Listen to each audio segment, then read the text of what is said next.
This is a clip from the Chris Break Show podcast. Hello, it's your old friend Morgan Freeman, and you're listening to the Chris Break Show. His last name is something you find in a vehicle. Isn't that nice? Yeah, you can step on him and he'll make everything stop. Oh, I like that. Go ahead, take a listen, won't you? We're gonna jump right into the show here with our guest, which is Randy Now. We finally got him, folks. Randy Now is on the show this week from City Gardens. From City Gardens, the classic New Jersey venue. The guy just loves music. He's been promoting bands since the 70s on the radio up there and stuff. And he's just a huge music lover. Without that guy, there would be no music scene in Trenton. So. And there's a documentary about him that he is the star of. Yeah. He's a movie star now. Yeah. Although it hasn't come out yet, but he's gonna be. It's called Riot on the Dance Floor, and you can see that at the 2014 New Hope Film Festival, July 25th through August 3rd. I like that place, New Hope, Pennsylvania. Yeah, lots of nice, cool people there. Yeah, they treated us real good over there when we were in town. Yeah. Michelle from the God Save the Queens. Yes. Yeah. Let John Rapp and I into her store after hours so he could buy some cupcake smoking cigarettes. That's true. I forgot about that. Nice girl, that Michelle. Yeah. So let's get Randy on the phone and find out what the hell is going on. But first, well, did we forget anything? Oh, he's got a store now called the Randy Now's Man Cave. Right. Which is where he's doing shows. Yeah, he has shows in there. He has people come in there. Apparently has a lot of cool bacon merchandise that you can buy. Lots of vinyl records and whatnot. And you can check his website at mancavenj.com or on Facebook, Randy Now's Man Cave. So check that out. All right, so let's get him on the phone. But first, I do want to tell you that every Saturday night is Punk Rock Night at the Melody in Indianapolis. And I want to tell you what's coming up real quick. March 29th, 10 p.m., doors at 9, music at 10, $6. It is the Metal and Punk Show. Ooh. With Necro Demon, Lucifist, Hex Bombs, and Sister Fister. Nice. That's the night that Indianapolis gets fisted. And then after that, the next Saturday on April 5th at 10 p.m. is the Involuntaries, although I don't think there's a V on there, so I'll repeat that. Involuntaries, Hana Lee, Ooh. Voice of Addiction. And Hana Lee is actually from Trenton, New Jersey, which is where Randy Nell's from. Yeah, that's our buddy's band. Tony Goggles, he's in that band, right? Yeah, and when you listen to, Randy asked how we know Dale J. Gordon, and we do mention that we slept on his couch. And that was, his roommate at the time was the drummer from Hana Lee. So, we're talking about that guy when I say how hospitable those people were. Yeah. Thank you, Tony Goggles. Oh, and before, I just want you to know that after we get done with the interview, I'm going to talk about the fact that John Rapp likes to wave at police officers. So be prepared for that and what happens. All right, let's call the Man Cave. Man Cave? Hello, Randy Nell. Speaking. How are you doing, sir? This is Chris Break. Hey, Chris. How are you? I'm good. Are you ready to do this? Thank you for calling. Yes, sir. No problem. Let's jump into it. Okay. How do you feel to be a movie star now? Well, I'm not one yet because the movie's not out yet. But I don't know. It's silly. Why all this is happening now? You know, it's fun and all that, and I'm excited and I'm humbled. But it's just, I think it's so silly. You know, like 25, 30 years ago, things happened, and now. Do you wish happening again? Do you wish that would have happened earlier? I wish it didn't happen at all. To be honest with you, I don't know. It's so not me. You know, it's me. To have all this hoopla. You know, I just. You know, back then doing those shows, you know, no one ever slapped me on the back and said thanks. You know, but I guess when the internet was kind of created by Al Gore, I started getting emails from people around the country. You know, they would say, you know, hey, really, thanks a lot for bringing those bands to Trenton and New Jersey in general, and but never back then. Back then it was you suck, you're an asshole. Really? But then somewhere later, I guess people they weren't 18 anymore. They were 30, and they realized, God, that guy, he really brought a lot of cool stuff in. And and as a matter of fact, a lot of the emails also say, I wish I wasn't as close-minded, because I only went to see like the New York, Murphy's Law and Sick of It All kind of bands. You brought in other kind of entertainment too from all over the country, and I was too lame-brained to have an open mind about it. What was the weirdest? What was the weirdest lineup that you ever had? Like, well, we were talking about this yesterday here in the store. Actually, one time I booked the Buzzcocks from England, along with the Hard-Ons from Australia, and we added the Pussy Willows on the bill too. Who's a girl named I think her name's April May. She had a bunch of different bands. I think she had a band called the Shitbirds, actually. But the Buzzcocks, the Hard-Ons, and the Pussy Willows. What did I kept seeing when I was looking at the calendar? I couldn't make it all the way through because on is it Amy Wolfing's website? Yeah, she has like the calendar for like the entire time that you ran it, like all laid out, and it was pretty. I couldn't get through all of it, but I kept seeing Nails or the Nails. Like was that 9 Inch Nails? No. The Nails was a ska band from New York who kind of got out of the ska thing, and they had one hit on RCA called 88 Lines About 44 Women. I don't know if you ever heard it or not. It's a good song. It's a real cool song. It got played on those the very early 80s alternative new wave stations like the K-Rocks in New York and in L.A. But it was a really neat song, but they were a really good band. And I booked them because they started as a ska band. They had a whole horn section. But check out that song, actually, 88 Lines About 44 Women. Very, very cool. I mean, you hear it, you're going to say, oh, I've heard that before. I mean, the words are kind of like, Janie was an architect. She lived in Arkansas. Billy was a transvestite. She drank Mighty Might. It just goes on and on and on. 44 lines about 88 women, or 88 lines about 44 women. What when you said that a lot of people said you were an asshole, like why? You mean, was that the kids or the bands that said you were an asshole, like, or all of them? Well, it could have gone either way, actually, But I'm talking about the kids, though. I would stack the bills with pretty big names, and we would charge $10.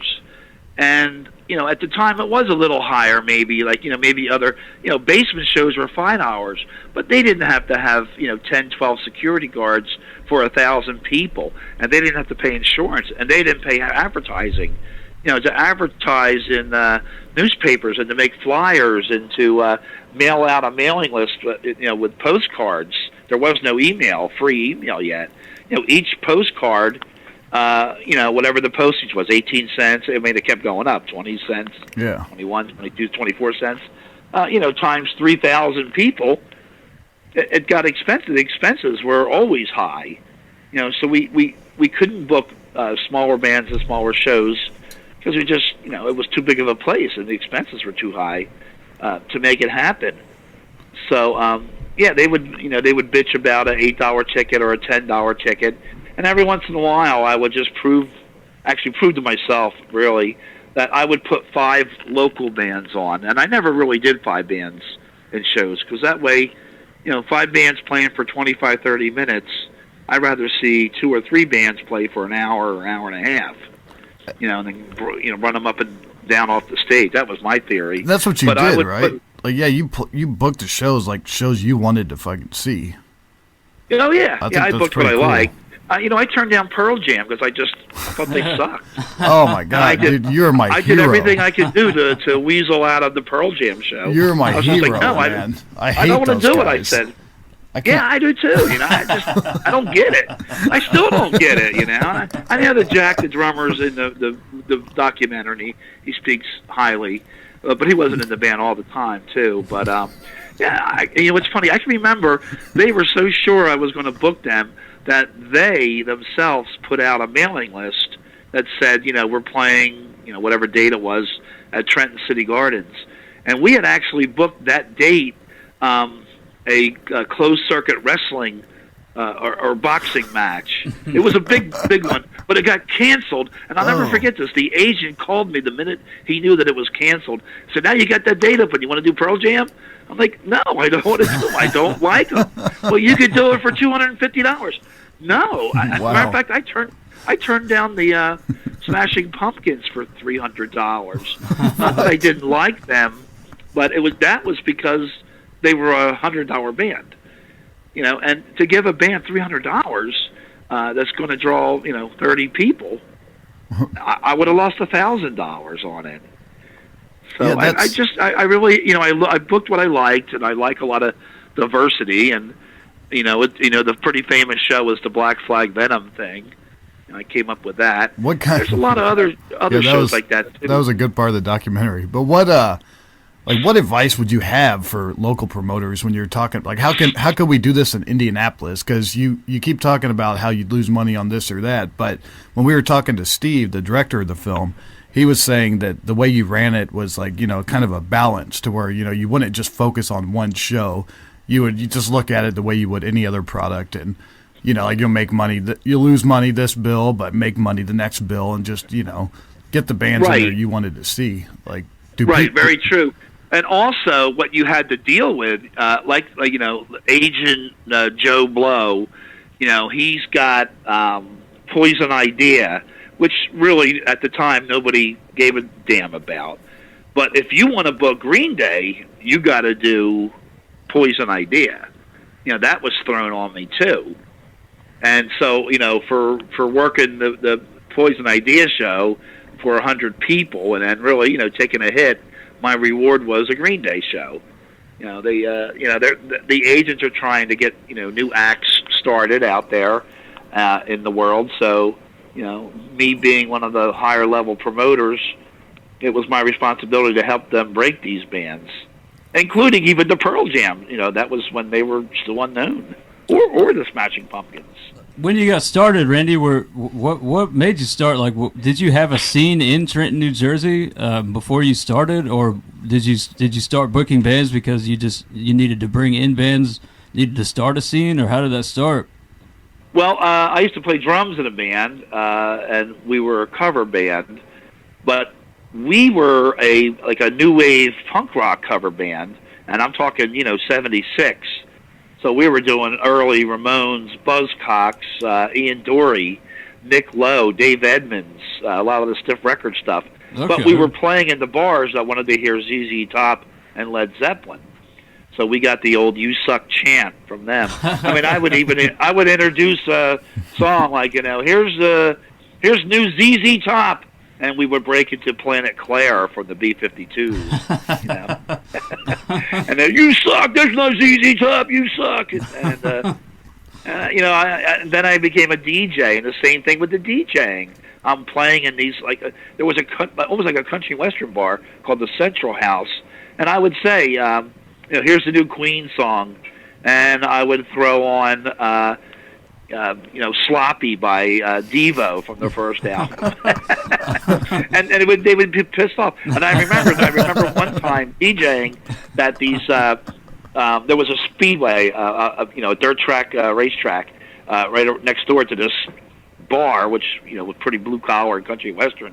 And they came in, and I was playing "God Save the Queen," and I'm up there really, rocketing it as a DJ in 1979, and this big old NASCAR asshole came up and pulled the plug out, and it blew the fuses in my speakers.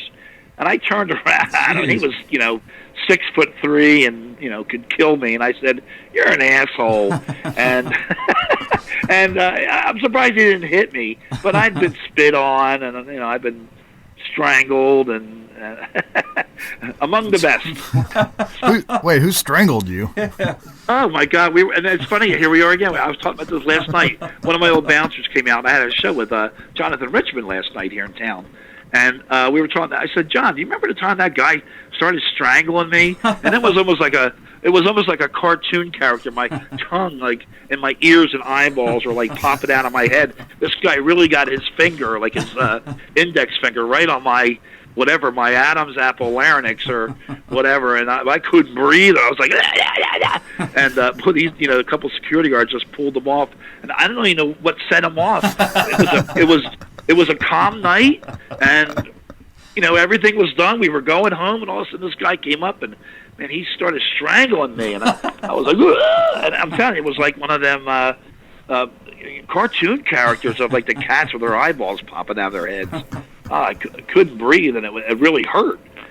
So that was a weird thing. Never found out why he strangled you? Don't know why? No, we just they threw him out. They kind of punched him, roughed him up a little bit too. But we were just sitting there and just like waiting for the last few people. He must have been really drunk. Who knows? Maybe. And I really think it was the Joe Strummer show or the Big Audio Dynamite show. That seems to stick in my head. And it was, fun, great night, good evening. It wasn't violent music. And then this guy just came up to me and really, pushed his fingers right in my throat. One time my own bouncers attacked me, and they're all bigger than me. They held me, and one of them duct taped my entire body, and I almost cried because when we were pulling it off, and we were pulling duct tape off my head, my face, my nose, my legs, the hair on your arms. When you pull duct tape off, that freaking hurts. Yeah. What was Joe Strummer like, man? He seems like he'd be a pretty cool guy. Please don't tell me he's an asshole. No. He was very nice. I can't really say much about it. He was real nice. He had Xander from the Circle Jerks on bass for him. I don't know if you knew that or not. And he was managed by a guy named Luke O'Reilly, a British guy. And Luke O'Reilly was a local Philadelphia DJ in the 60s and 70s here on a radio station called WMMR. So it was just weird. I said, hey Luke, I know who you are. You used to be a DJ down in Philadelphia here. And he later went on to manage The Fix and a couple other really big bands. But he got The Fix to play Madison Square Garden, and I was just like, I wouldn't even have booked The Fix in 1,000. I never booked The Fix too because I don't like The Fix. One of my part of that rule where I have to really like what I'm booking and never book The Fix. I think that's great, man, because we kind of, we'll try and be that way too on our show. And it seems like do you think that if you were booking bands you didn't like, that the scene would have been as strong as it was? Or do you think it would have kind of, your heart wouldn't have been in it, so it might have suffered a little bit? Yeah, if it's something I didn't like, I didn't work as hard. Believe me, when I was booking the replacements and there was only 30, 40 people showing up, it was only $3, I'm telling you, I would get on my knees and beg my friends, you got to come see this band. This band, I'm telling you, this band is the next Beatles. Yeah. Hold on one second. I'm in my store here. I'm doing a radio interview. That's why I'm on the phone. So stick around if you can, or you got to go or whatever. Okay. Is that a customer? What's that? I'm sorry? Is that a customer? Do you want to put us on hold? Yeah. He's an old friend I haven't seen in a while, but he went outside to smoke a cigarette. We're fine. But that, like I said, the replacement, and I kept telling the owner of the club, we just did them, and there was 40 people there, and they didn't make any money either. And I was just like, we got to stick with this band. This band is the next Beatles. And look where they where do you think they would be if they never broke up? Yeah, what was the next Beatles? What was your relationship with them? Were you close with the replacements? At first I was, but when we finally went from $3 to $10 tickets, and the crowd went from 75 to 750, they really were bad. Bob wasn't even in the room. He was down the street drinking at another bar, and he showed up like in the 5th song of the set. And I remember Paul spitting on him, big hocker on him, and saying to the mic, "You're fired," which maybe that's what happened to him. But that night on the radio, people were calling into the local college radio stations saying how bad they were.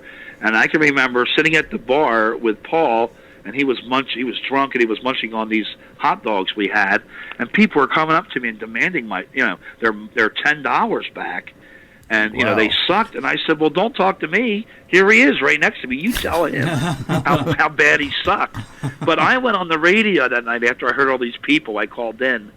And I really touted, you know, they really did suck. And, you know, what jerks and what a-holes they were.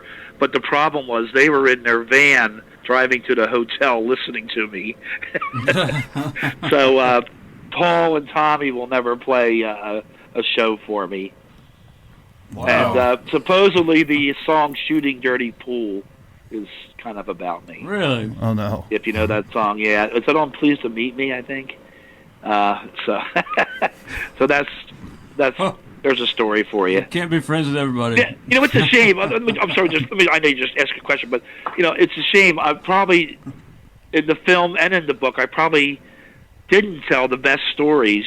But, like, right now, like on a telephone interview here live, you know, I can think of things faster, and I can, you know, blurt out things I've never said to anybody else. That sounds You great. know, I don't know if I ever told anybody that, you know, there's a strong possibility of Shooting Dirty Pool better replace it, which is about me sounding off on the radio about them, about how bad they sucked, and they were listening to it in the van. Well, here's going to the hotel. I got one of those for you. Oh, shit. No, go, keep going. I didn't realize you were still telling. Yeah. No, go ahead, man. You were listening to it? You know, there's just one. But I the book and the film I've seen and read, and it's like, why didn't we talk about the time on my radio show at a college radio station? We had a contest to win TSOL to play in your house for free the next night. They had a cancellation, and I had a contest on the radio, and kids were calling in and saying, you know, they could play my house. And so, but what happened was this guy who was about 25, he had his own house. He didn't have parents or anything. He wasn't like a 15-year-old kid calling and saying, yeah, come to my house and play. He had a farmhouse. A big, like, 15-room farmhouse. It was just him living there. And we had TSOL playing. We had 100 people come in, and, you know, everybody was doing mushrooms and smoking and drinking, and it was really cool. But that story never made it to the book or the film. I don't know. I just didn't think of it at the time. There's another one that Steve told us to ask you about, which was that didn't make it to the film either, was you were trying to throw, like, a mini Lollapalooza type thing before Lollapalooza. With do you remember that? No. He said it was with the dead Kennedys in Parliament. Oh yeah. Is that true at all? I'd like to say that's true, but no, I don't remember That's that. what he said. You know, it could be true. Who told you that? Steve Tozzi. Tozzi did? Yeah, he said you were trying to throw a mini Lollapalooza with dead Kennedys and George Clinton. Wow, that's a good story. I don't remember that at all. Now, thanks, Steve. Let's go back and do it now. He specifically said that he said you guys should ask him about that because it never made it in the film. I mean, I booked both of them. I booked Parliament. You know, maybe they were like a Friday, Saturday back to back. Oh, he maybe said Jello told him that. That's what he said. He said when he was interviewing Jello told him that, and that he was really excited about it, but for some reason it didn't happen. You know, well, maybe I did talk to him about it. You know, Biafra's got a really great memory, actually, really good memory. Maybe we talked about it and it stuck in his head, but didn't stick in my head. I went on to something else. Maybe maybe I walked out of the room with him at the club, and there was a fight I had to deal with or whatever, and it erased from my mind. But Biafra's pretty good on that stuff. Very accurate too. So I'll take the credit for that idea. Sure. Sounds like a great idea. You. Yes. What? Go ahead, John. I was just gonna say, can you tell us about Courtney Cox? Yeah, somebody said you used to date her or something. No. I made that part up. No. The Courtney Cox story is she became an intern for a booking agency called FBI, Frontier Booking. It's Ian Copeland. The Copelands were Miles Copeland, the manager for the police, and he had IRS records. His brother was Stuart Copeland, the drummer for the police. Right. So they were the police. And Ian Copeland was his other brother, who was a booking agent and ran FBI, Frontier Booking. Well, Ian hired Courtney as an intern, and you would go up to the 6th floor of this building on, I think it was like 603 Broadway, actually. And the whole 6th floor was FBI, Frontier Booking. And, again, I was young and I was naive, and, I didn't know what I was doing. I never went to college for, this kind of stuff. It was all on the street. And, oh, my God, I'm going to meet Stuart Copeland and maybe, Johnny Rotten's here in the building because Ian was involved with the Sex Pistols and the Buzzcocks and all those, 70s British bands, Stranglers and so on. And so there was this girl sitting at a little, school desk answering phones and saying hi. The elevator would open up. There was a couple pinball machines. I remember that. And it was a lot of painting, a psychedelic, lightning bolts on the walls of this whole floor, which was their whole floor. And I was like, wow, this is really cool. This is for me. And it was Courtney Cox. And she later went on to date Ian Copeland. Ian passed away a few years ago. And, I guess maybe one of the articles about his passing, they got a hold of her. And she was really upset because they really had a pretty long relationship, even though Ian would have been 50 and she may have been 25. But he got her in that Bruce Springsteen video. It's a Dancing in the Dark. She jumps up on the, from the crowd. Well, that was Ian getting her that gig in the Springsteen video. Of course, maybe she started dating him before or after that. I don't know. But I never dated her. But no, it was funny because after a while going there, she would know, hey, Randy, how you doing? Hey, hi, Courtney, how you doing? And then years later, she's on Friends. Same thing with another woman, Ann Magnuson. Ann Magnuson is an actress in a lot of TV shows and movies. A real artsy kind of performer. And she was in a band called Pulsa Llama. They were like a 9-piece girl band. They were one of the bands that opened for The Clash, that famous 21 night. The Clash played 21 straight nights in New York at Bond Theater. Right. You know that, right? Yeah. Pulsa Llama was one of the opening bands. Okay. And I booked them down here. Their big hit was actually called Pulsa Llama on the Rag. And nice. and but I booked them. But it was Ann Magnuson. I mean, if you Google Ann Magnuson, I mean, she's been around forever, well respected actress. Yeah, see that. Many TV shows. Yeah, she was in the well received Glitter with Mariah Carey. No, there you go. Oh, Panic Room. Yeah. But she just did something. Actually, I think she portrayed Edie Adams, who was Ernie Kovac's wife. Who died a couple years ago, just happened 2 or 3 months ago in Hollywood. Either she portrayed Edie Adams, or she just put this whole event together to make awareness of Edie Adams' contributions to TV, film, radio.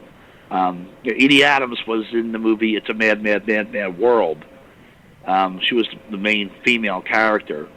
I think she was married to Sid Caesar in that movie. You ever seen that movie? It's a Mad, Mad, Mad, Mad World. No, just the poster. Right. Just the poster. I've never. Every star in Hollywood was in that movie, except for I think Groucho Marx was the only one that said no.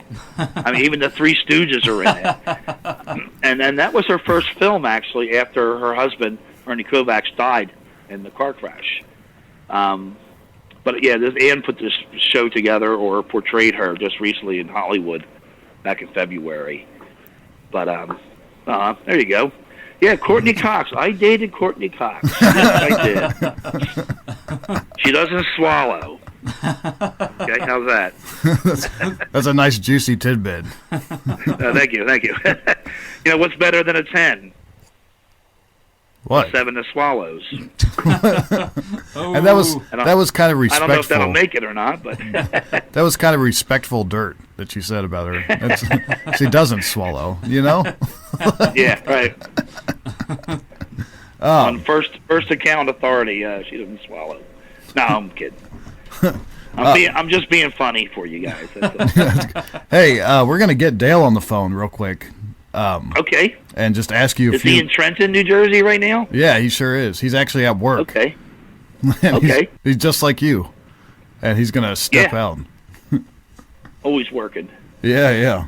Which, how is that man cave? Like, how's that doing over there? Like, and I was going to ask you if your finances, like, since I couldn't tell if you made money in the documentary. It kind of said you didn't really make money off the shows, but you've got a little business now, and you got Marshall Crenshaw. Well, the business has been very tough January and February because the weather's been so bad. Yeah. I mean, January and February are bad if it's sunny days and 50 degrees every day. But you add, the cold, the wind, the snow, and snow on top of snow, and snow on top of snow again, and no salt. The state has no salt to spread to, stop the ice from forming, and businesses in small little towns die. And it's been really tough. But, it's my first time in retail. I've been doing it for 2 years now. It's a CD store, it's a record store, it's DVDs, it's posters, and then I have like a little section of kooky food. I have bacon popcorn. And, I don't know if you remember Turkish taffy candy bars. Bacon. I'm looking at bacon toothpaste and bacon lip balm. A lot of bacon products. And so you're only selling stuff you like. You know what? You're absolutely right. I have candy bars here. They're Andy Warhol candy bars. Wow. And they're actually called Andy bars, and I'm the only guy in Jersey to have them. Wow. And it's just a 3-ounce chocolate candy bar. It could say Nestle, for God's sakes, on it. But the wrapper has like some quotations from Andy Warhol. The one that everybody will be famous in the future for 15 minutes. Yeah. And that's what this is too right now. This is just a little bit of a bump. The book came out, the film's coming out. There's a little bit of excitement. The store's picking up a little bit. People come in to want to talk to me and say, I have thanks, and actually a lot of people say thank you for booking all the shows, and that's awesome. I always answer with thanks for paying the cover to come to the show. Do you sell Pearl? Do you sell Pearl Jam what's CDs? That, excuse me? Do you sell Pearl Jam? I try not to. I don't buy any new. It's funny. A guy wanted Pearl Jam 10 on vinyl, and I had to order it for him. I was just like, "You sure you really want this?" But it had a bonus live album with it too. Now, if you buy it, it's a double album now. So he was very happy, but I don't stock it, Just don't have it. All right, and I also have this pretty really unique collection of sodas. There's about 80 different sodas here, and they're all in glass bottles. I have we talked about bacon before. I have bacon soda. I have a soda called ranch dressing soda. Oh. And there's a cucumber soda and a raspberry. There's a blueberry soda. Looking at. Man, that cucumber sounds great. I had a cucumber Gatorade, and it was one of the best things I've ever tasted. And they don't. No kid. But they don't have it over here in Indianapolis. I got it when I was. Where was that? I think it was on the West Coast. Yeah, cucumber. I've never heard of that one either. That sucks too, because they regionally they'll just release that stuff. That's weird. Matter of fact, right now, Jones Soda, which I'm sure you heard of, Jones Sodas, in Canada, they have a French fry soda, but they're not going to bring it to America. So I can't get it. I just, there's nobody would, sell me any. I hate that. So you can't, I guess you have to find it online. I'm obsessed with those Ritter Sport European chocolate candy bars. And they've got overseas, man, they've got probably 200 flavors, but over here you can only get about 15 or 20 of them. That's weird. But but I think if you contact them directly, they'll send you boxes to review them and talk about them. Really? Wow. Yeah. Should try that. From Europe or from Europe? Yeah.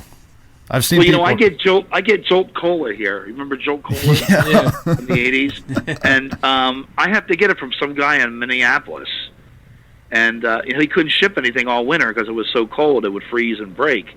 So now I got a Jolt Cola soda shipment coming in. I'm very excited.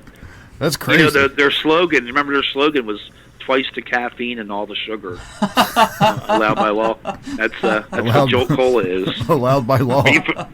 Are you familiar with it? Jolt Cola? Yeah. Okay. Yeah, it's pretty hard to find now, but it's still out there. Was there a lightning bolt? What was the logo? Yeah. Yes. Yeah, I remember. It was. Yeah. All right, well, let's see what's Dale with us yet? Yeah, let's see what Dale's doing. Give him a call here real quick. Alrighty. He's a good guy. I believe his music is in the film. Yeah. That was cool to hear that. Yeah, it snuck up how on do you know Dale? We slept on his couch for a week. We were in a touring band, and we went out there and played at Championships.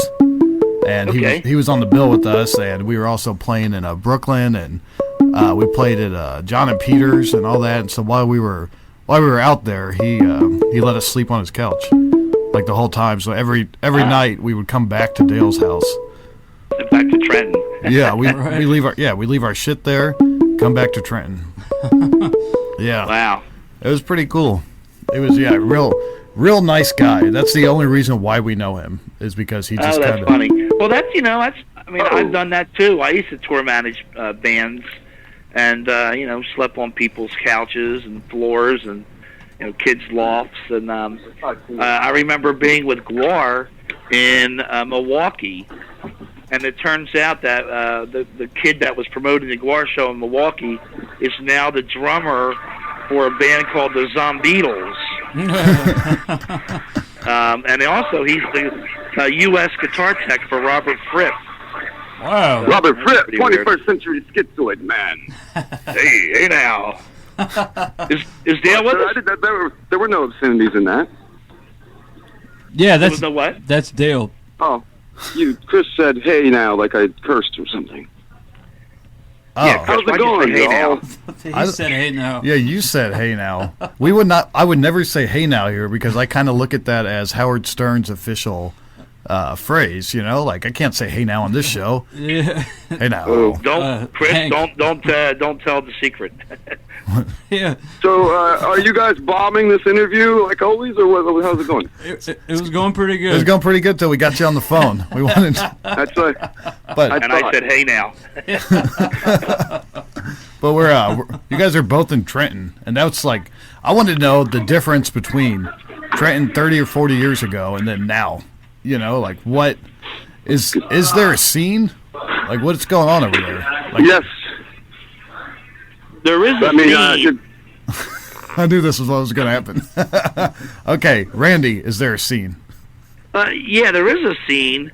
There's I guess only two places to go to, but I think that I seem to see that the scene is geared only for people like 25 and down. Where I would think that the shows I was booking were geared from 16 to 56. Okay. Right. So Dale, I would agree very with that. active. I would agree with that age group. However, people are staying immature for much longer now. So I mean, there are punk rockers. There is the 50-year-old guy with the mohawk and dragging his kids out this show. So I mean, I guess that helps keep it together. But Dale, how many all ages shows do you play? Like say, like on average. Oh, me? Yeah, what percentage of your shows? Almost none. Yeah. I don't much like children. I mean, I would look into playing more of them for like the teenagers, because it would be cool to be entertainment for them, like bands were for me back when I was growing up. I do remember what it was like. So, yeah. And plus, what else? My advantage was in the 80s, up until the mid-'80s, it was 18 to drink. Oh yeah. That was a big difference too, and it slowly, went back to 21. It was like a grandfather clause.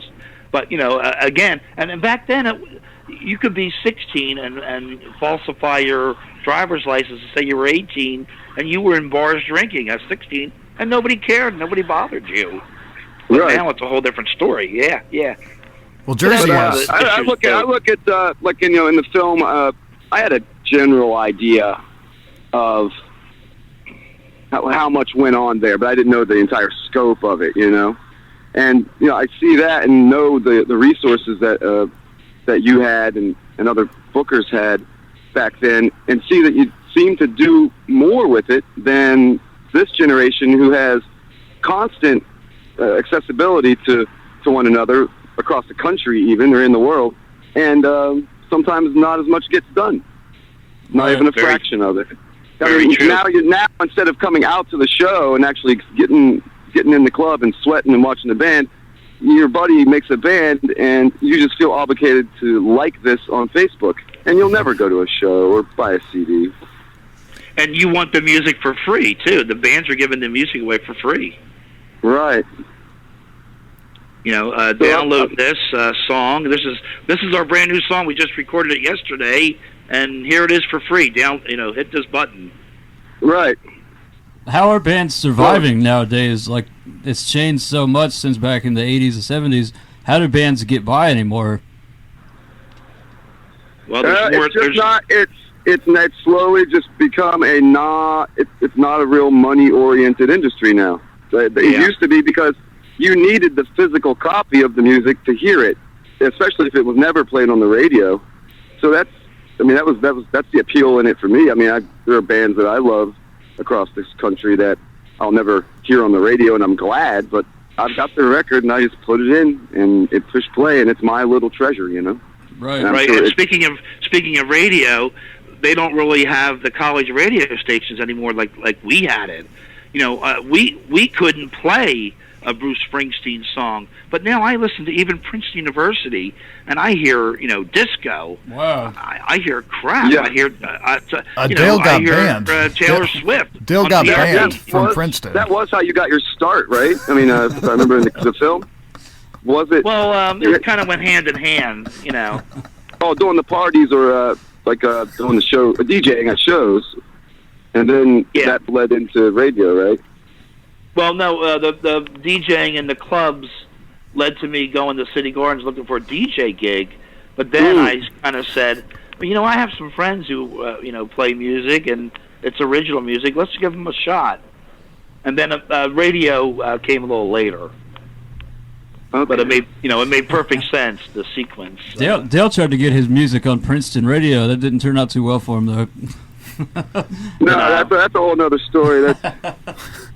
They told him his music was too misogynistic. It was a woman who was doing all the booking and seeing who trying to control what got on there, and she said it was like anti-women. Well, okay, all right. Well, okay, was my music too misogynistic, or is she too much of a feminist? Which is it's a chicken and egg question. We can't go there with that. We can't go. But Randy, I wanted to ask, because I'm on a time budget here because I have to work 2 jobs to stay afloat in this godforsaken expensive state. But me too. When you did the there's some parallels going on there. I'll talk about that later.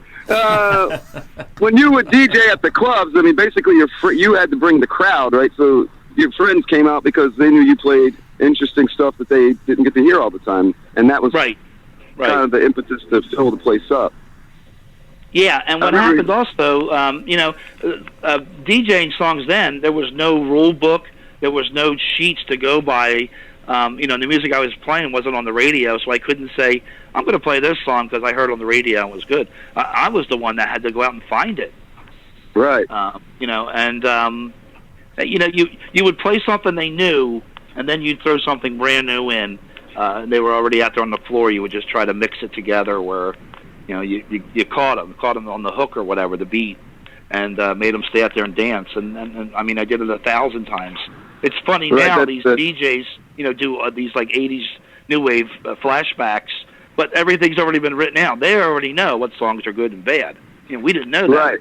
You have no idea how many lousy songs I played to find one good song. Oh yeah. It's crazy. But doing that, something they know, something they don't. It's like the spoonful of sugar makes the medicine go down easy. You see.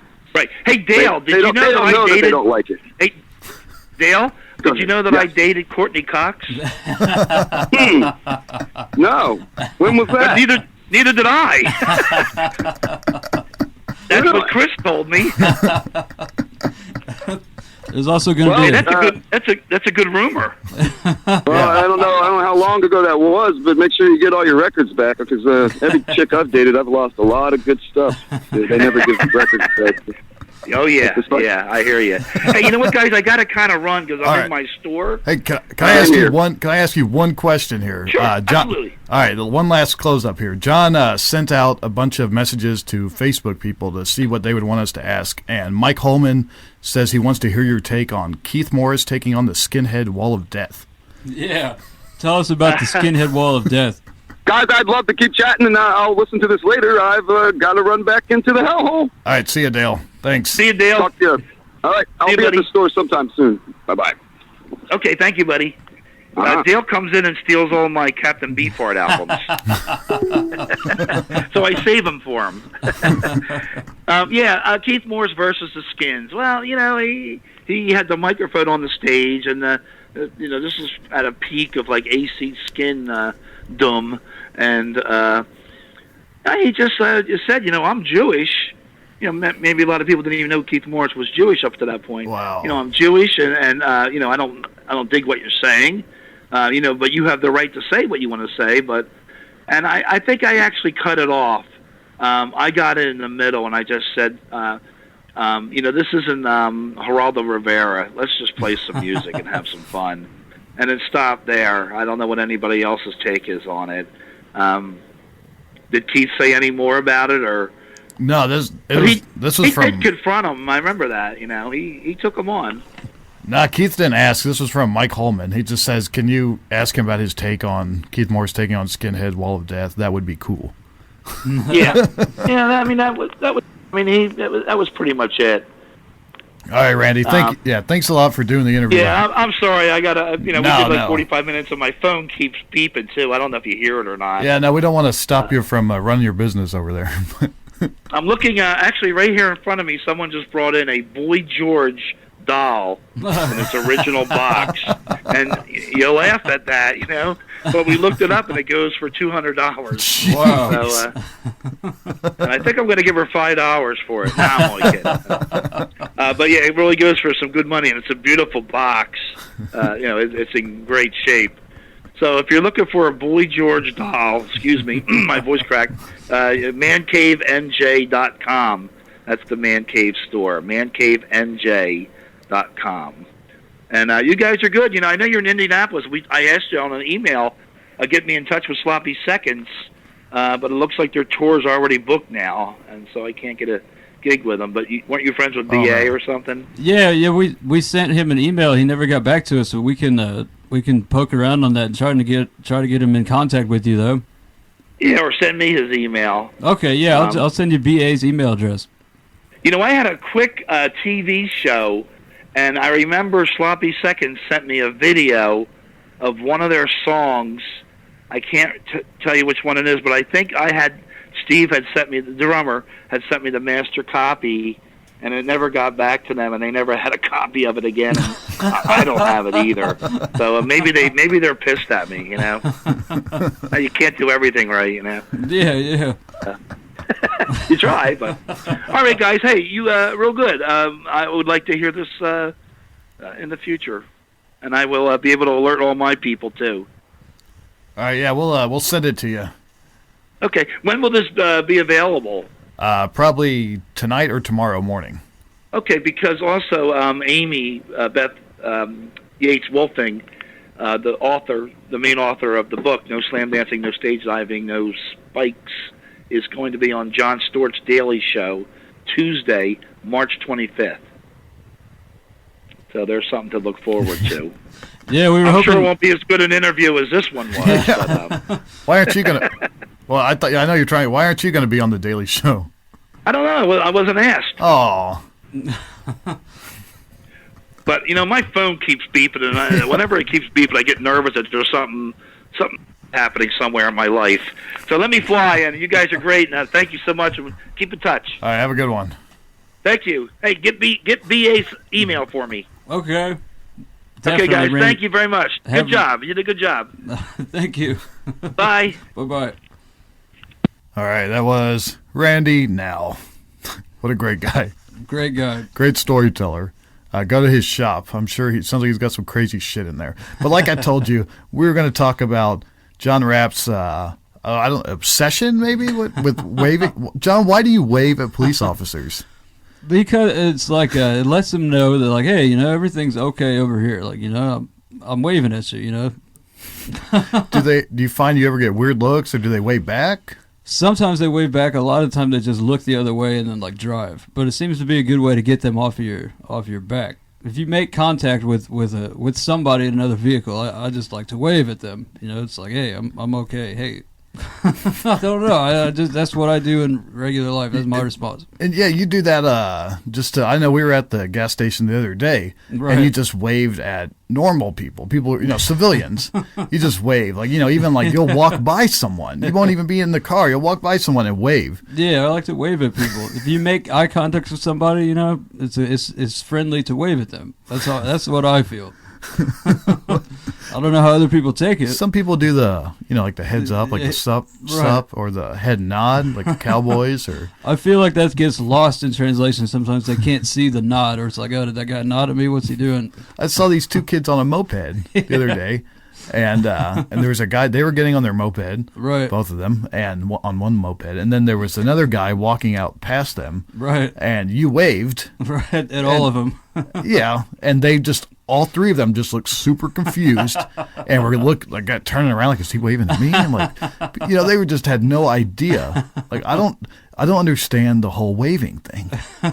It's just a friendly gesture. Where I come from, you wave at people, when you're driving, but it seems to freak people out. And if we're coming back from the bar, and you had one beer an hour. Right. That's my key. That's what I do. Yeah, that's 1 or 2 beers because I did have to take a class one time, and they gave me a wheel. Right, I remember that. It wasn't for drinking. I did not get in any sort of alcohol-related trouble, but I had to take this. The wheel tells you your body weight and how many drinks you can have, and it basically told me that I can have, I think, 2 or 3 in an hour. Really? And be under 0.08, although I don't believe that, so I like to keep it to 1. Yeah, I've always heard one drink an hour. Yeah, so if you have 1 drink an hour, and you don't know how that thing's going to blow when you blow into it, and you're coming home from the bar, I'd really appreciate it if I didn't have the guy in the car next to me waving at police officers.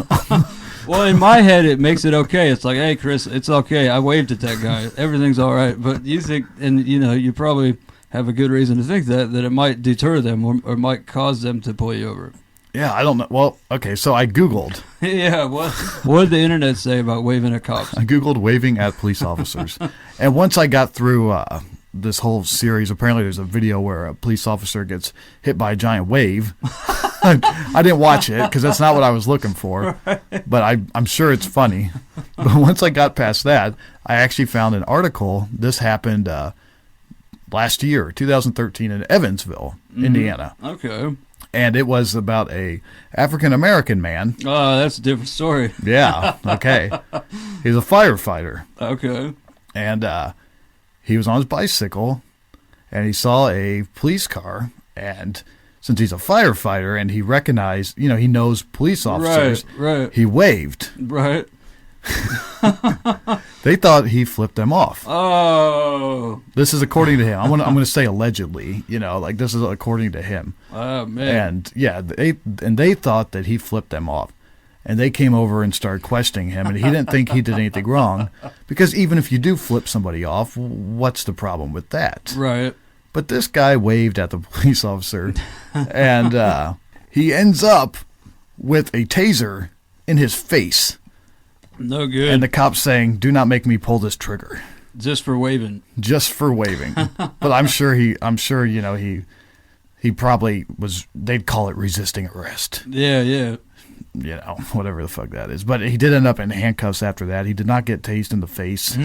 And apparently, once he informed them that he was a firefighter, then everything changed. But he probably should have done that in the first place. Yeah. Hey, I'm a FD. Yeah, you can't test things, you can't just test it and see, well, how would I get treated? No, you got to fucking let them know that you're on the inside. Right.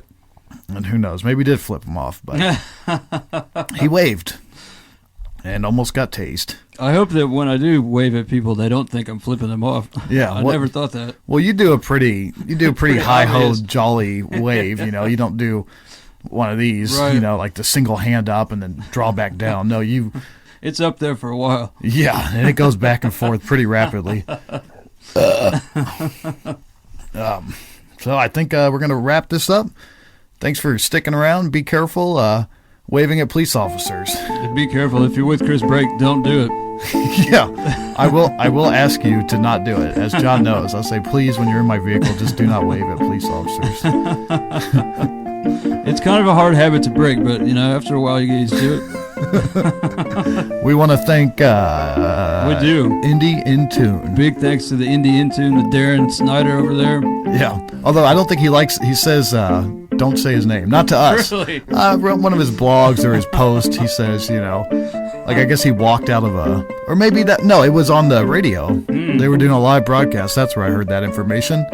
And he said, if you want to thank me, do not say my name.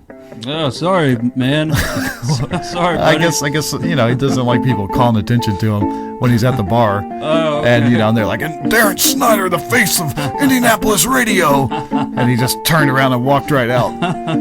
So we will take that if you want to call Chris Brake Show the face of Indianapolis radio. Number 1 podcast in the city, Chris Brake Show, and don't you forget it.